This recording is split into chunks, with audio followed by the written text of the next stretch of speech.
Hi friends, welcome to our YouTube channel education concepts. అయితే రీసెంట్గానే మనకి Andhra Pradesh government AP pollution control బోర్డులో ఖాళీగా ఉన్నటువంటి వేకెన్సీస్ని రిక్రూట్ అయితే చేయడానికి నోటిఫికేషన్ అనౌన్స్ చేసింది. నోటిఫికేషన్ అఫీషియల్లీ ఏపీపీఎస్సీ ద్వారా రిలీజ్ చేయడం కూడా జరిగింది. సో ఇప్పుడు మనం ఈ నోటిఫికేషన్ డీటెయిల్స్ గురించి స్టెప్ బై స్టెప్ క్లియర్గా వీడియోలో తెలుసుకోబోతున్నాం. ఇన్ కేస్ మీకు ఈ నోటిఫికేషన్పై ఇంట్రెస్ట్ ఉంటే వీడియోని ఎండింగ్ వరకు చూడండి.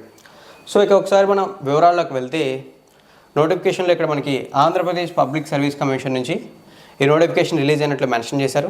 అలాగే ఈ నోటిఫికేషన్లో మనకి అనలిస్ట్ గ్రేడ్ 2 పోస్టులని రిక్రూట్ చేస్తున్నామని మెన్షన్ చేయడంతో పాటు ఈ పోస్టులు అనేవి మనకి ఏపీ పొల్యూషన్ కంట్రోల్ బోర్డులో ఖాళీగా ఉన్నటువంటి పోస్టులను కూడా మెన్షన్ అయితే చేశారు. ఇక్కడ వివరాలని క్లియర్గా అయితే చూడొచ్చు, స్క్రీన్ మీద అండర్లైన్ చేశాను. ఇక నెక్స్ట్ మనకి ఎన్ని వేకెన్సీస్ ఉన్నాయని చూస్తే నోటిఫికేషన్లో టోటల్గా మనకి 18 వేకెన్సీస్ ఉన్నాయి, అంటే 18 పోస్టులు అయితే ఉన్నాయి.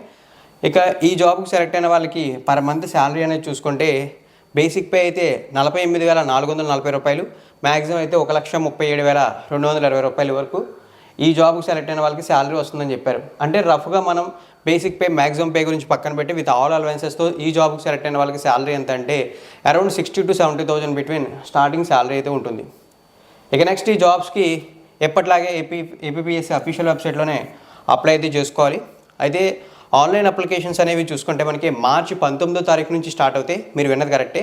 నెక్స్ట్ మంత్ 19వ తారీఖు నుంచి జాబ్స్కి ఆన్లైన్ అప్లికేషన్స్ తీసుకుంటారు. లాస్ట్ డేట్ ఎప్పుడు అంటే మనకి ఏప్రిల్ 8వ తారీఖు ఈ జాబ్స్కి అప్లై చేయడానికి లాస్ట్ డేట్గా మెన్షన్ అయితే చేశారు.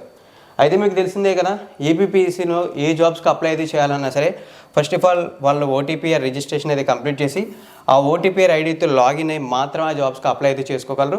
సేమ్ ఈ జాబ్స్ కూడా అదే ప్రాసెస్ అప్లికేబుల్ అవుతుందని చెప్పి ఇక్కడ మనకి మెన్షన్ అయితే చేశారు. ఓటీపీఆర్ అంటే మనకి వన్ టైం ప్రొఫైల్ రిజిస్ట్రేషన్. మీరు ఇన్ కేస్ ఈ ఓటీపీఆర్ గురించి ఏ డీటెయిల్స్ తెలుసుకుని ఉండకపోతే ఇప్పటివరకు అసలు ఓటీపీఆర్ అంటే ఏంటి, ఓటీపీఆర్ ఎలా రిజిస్టర్ చేసుకోవాలి, ఈ కంప్లీట్ డీటెయిల్స్ ఎక్స్ప్లెయిన్ చేసి మన ఛానల్లో పోస్ట్ చేసిన వీడియో లింక్ అనేది డిస్క్రిప్షన్లో ఇస్తాను. అక్కడ క్లిక్ చేసి ఓటీపీఆర్ గురించి పూర్తి వివరాలు తెలుసుకోవచ్చు. ఒకసారి మనం ఎడ్యుకేషన్ క్వాలిఫికేషన్స్ని క్లియర్గా అబ్జర్వ్ చేసినట్లయితే మనకి మెన్షన్ చేసింది ఏంటంటే must have a bachelor degree in chemistry, biochemistry, biology or environment science in recognised university of India అని చెప్పి మెన్షన్ అయితే చేశారు. అంటే మీరు ఏదైనా డిగ్రీ కంప్లీట్ చేస్తుంటే అప్లై అయితే చేసుకోవచ్చు. బట్ ఆ డిగ్రీ అనేది chemistry, biochemistry, biology and environment సైన్సెస్లో బ్యాక్డ్రాప్లో ఉండాలని చెప్పి మెన్షన్ అయితే చేశారు. ఇవైతే ఈ జాబ్కి అప్లై అయితే చేసే క్యాండిడేట్కి ఏవైతే ఎడ్యుకేషన్ క్వాలిఫికేషన్స్ ఉంటాయో ఆ ఎడ్యుకేషన్ క్వాలిఫికేషన్ డీటెయిల్స్. ఇక నెక్స్ట్ ఏజ్ లిమిట్స్ అనేవి చూసుకున్నట్లయితే ఈ జాబ్స్కి అప్లై చేసే క్యాండిడేట్స్ ఎవరైతే ఉంటారో వాళ్ళకి మినిమం ఏజ్ అనేది చూసుకుంటే 18 years అయితే ఉండాలని చెప్పి మెన్షన్ అయితే చేశారు. ఇక్కడ చూడండి, minimum age 18 years, maximum 42 years వరకు అప్లై అయితే చేసుకోవచ్చు అని చెప్పి మెన్షన్ అయితే చేశారు. అండ్ ఆల్సో మనకి ఏవైతే రిజర్వేషన్స్ ఉంటాయో కమ్యూనిటీ వైజ్ వాళ్ళకి ఏజ్ రిలాక్సేషన్స్ కూడా అప్లికేబుల్ అవుతాయి. సో ఒకసారి మనం చూసుకున్నట్లయితే SC, ST, BC and economically weaker section candidates వాళ్ళకి 5 years of age relaxation, person with bench mark disability వాళ్ళకి 10 years of age relaxation applicable అవుతుందని చెప్పి మెన్షన్ అయితే చేశారు. సో ఇవైతే మనకి ఈ పోస్టులకు సంబంధించినటువంటి ఎలిజిబిలిటీ డీటెయిల్స్. ఫ్రెండ్స్, అయితే మనం ఈ జాబ్స్కి అప్లై ప్రాసెస్ కంప్లీట్లీ ఆన్లైన్లో ఉంటుందని చెప్పి మాట్లాడుకున్నాం. అయితే ఆన్లైన్లో అప్లై చేసేటప్పుడు అప్లికేషన్ ఫీజు కూడా పే చేయాలి కదా. ఆ అప్లికేషన్ ఫీజు గురించి ఒకసారి క్లియర్గా మాట్లాడదాం. నేను ఇక్కడ అండర్లైన్ చేసిన చూడండి, పారా నెంబర్ 7లో ఫీ అని చెప్పి మెన్షన్ చేసి అప్లికేషన్ ఫీజు డీటెయిల్స్ని క్లియర్గా మెన్షన్ చేశారు. ఇక్కడ అప్లికేషన్ ఫీజు అనేది మనకి processing fees and examination fees అని చెప్పి 2 partsగా డివైడ్ అయితే ఉంది. ఇందులో మనకి ప్రాసెసింగ్ ఫీజు చూసుకుంటే 250 రూపీస్, ఎగ్జామినేషన్ ఫీజు చూసుకుంటే 120 రూపీస్, టోటల్గా చూసుకుంటే 370 రూపీస్. అయితే ఎవరైతే జనరల్ కేటగిరీ వాళ్ళు ఉంటారో, అంటే ఓపెన్ కేటగిరీ వాళ్ళు ఉంటారో వాళ్ళు మాత్రమే ఈ 370 రూపీస్ అప్లికేషన్ ఫీజు పే చేయాల్సి అయితే ఉంటుంది.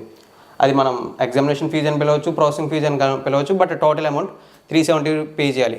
బట్ రిమైనింగ్ ఎవరైతే SC, ST, BC, person with bench mark disabilities, ex servicemen candidates ఉంటారో వాళ్ళకి చూసుకున్నట్లయితే ఎగ్జామినేషన్ ఫీజు ఏదైతే 120 రూపీస్ ఉందో దాని నుంచి ఎగ్జామ్షన్ అయితే ఇవ్వడం అయితే జరిగింది.